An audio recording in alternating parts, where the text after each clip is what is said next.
Nyo Cina mungkin uncik ulun tuan tanya dalih tua tajak kena kalingo iaitu tatu siap hanatrip untuk kalingat kepada Nabi Muhammad SAW.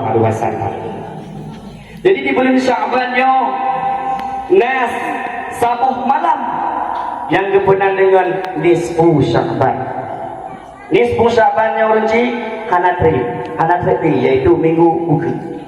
Ya, jadi nyoro Rabu malam Rabu di minggu ke.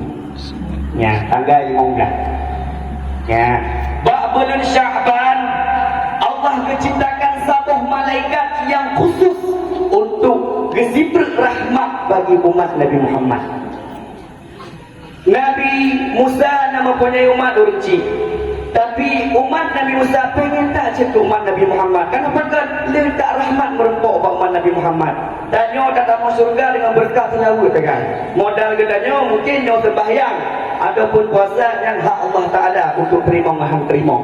Tapi kalau selawat 3 orang selawat langsung berputruk dari Jibril.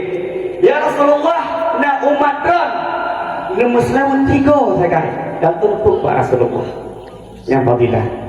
Nyo daloklah kitab Dasaitul Akbar Urci.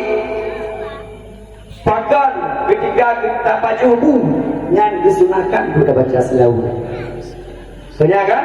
Ya, sunnah kita baca. Bahkan ketika Allah menciptakan nur, beberapa tetesan daripada Nur Muhammad cipta yaitu bungong mau ngon padi yang asal usul. Maka ini sunnah bagi kita ketika kita baca buku, kita baca Allahumma salli ala Sayyidina Muhammad. Nyampak.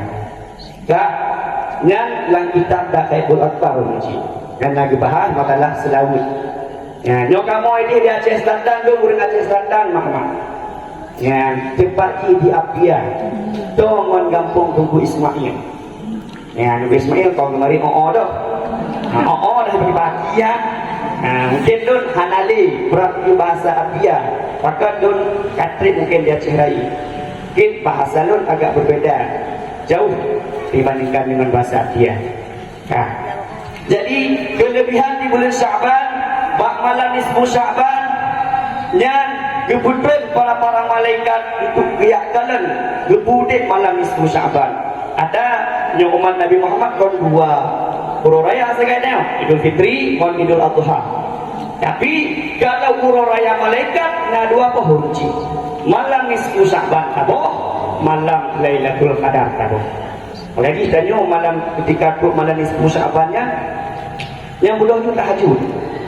Berdoa ju, gangkat oleh Allah Taala doa kita dan pembersih iaitu amalan. Gangkat oleh Allah Taala. Dosa kita diampun oleh Allah. Bak malam nisfu Syaban.